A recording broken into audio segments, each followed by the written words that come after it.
I represent Taboola, and we are the leaders in video discovery and video recommendation. And we have integrated our recommendation product into the Brightcove system, both at the player level as well as in the CMS. And we have a number of customers who we're working with together, and we're seeing some really terrific results. That's great. So Chris, a lot of these publishers have a great deal of video.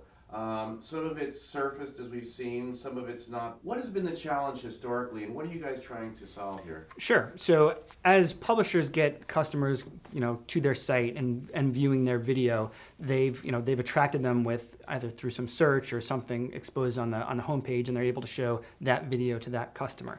And ideally, in this business, as with all businesses, you want those viewers to be consuming more video because it's valuable to the consumer if they're interested in it. It's valuable to the publisher because it results in higher user engagement.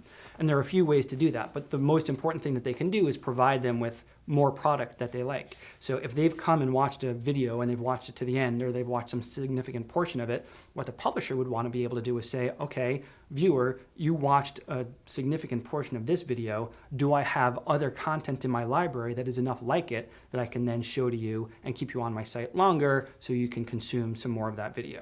And that's ultimately the problem that Tabloola helps us solve.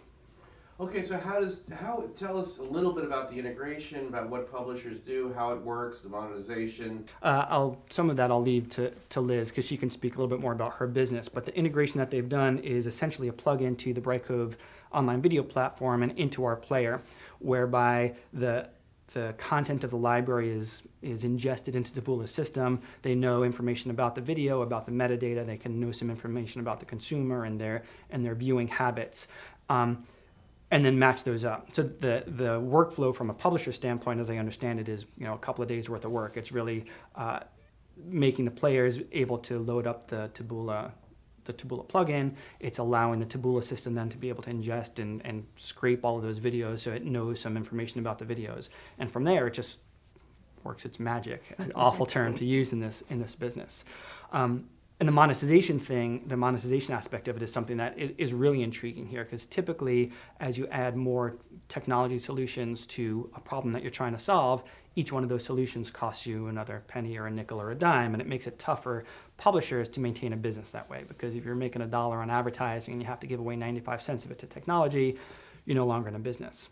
What Taboola does is ultimately grow the advertising pie. So they pay only on lift, on increased videos that are viewed as a result of the Taboola plugin, and they run an A/B test against that so they can control against it. And then out of the additional videos that are viewed, there's some advertising that's run in only those new videos, and revenue from that advertising is then shared back with the publisher. So not only is there no cost to the publisher, it's actually a new revenue stream. For me as a publisher, getting a visibility for those archives is very important. Yep. How much of a challenge is that? What have publishers been doing, and what can they do? That's a great point. So Brightcove has a lot of customers who are actively digitizing their libraries of content, months, years, decades worth of video content, which is great to have, but now you have, terabytes of digitized content, and big deal. If nobody can find it, it's not going to make any difference at all. It's not going to help you.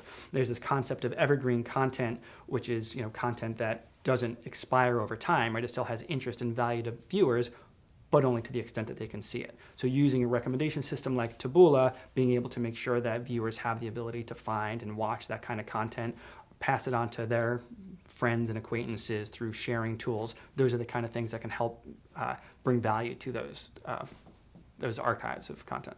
The other thing that Taboola also does is give article readers exposure to video. So even on sites that are not typically video brands, or that are video brands, most sites have way more article views or article content than they do video.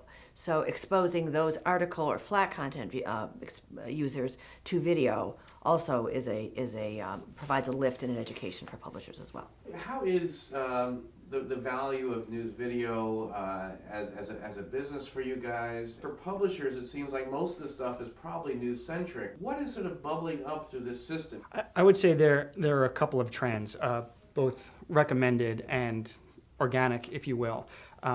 And it's a great question. I'll do my best to answer it. I don't know if I'm the authority on it. From our perspective, one thing that has infinite amount of appeal, not just in video, but in print and on television, is celebrity content, right? So stuff about Lindsay Lohan will, I think, always be popular. And we found that with many of our publishers as well who do that kind of content.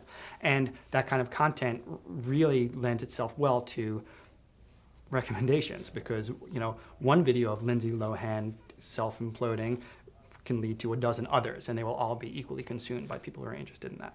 So that's one very specific genre. Another one is, as you said, news of the day, whether it be tragedy, which our culture in particular is very attracted to, or any other out of the ordinary kind of news, whether it's financial news or business news or weather news or any other kind of news. Those are the kinds of things that get surfaced in one place, get shared virally, and then can lead to other related stories around that kind of news. So I would say those are sort of the two things that have the most topical day-to-day viewing and leading to similar kinds of content. And then the third would be sort of the evergreen kind of content that I was pointing to, where if I have a story about fuel prices today and, whatever, summer's coming around and the oil, price of oil skyrockets and fuel's out of control, and there's a story about that. Well, that's going to lead to my back catalog of video stories about, well, how did we get to this point in oil prices or gas prices and other things that were related that weren't necessarily happening today, but happened in the past month or quarter or even the past year. So that continues to accrue some value to that old content.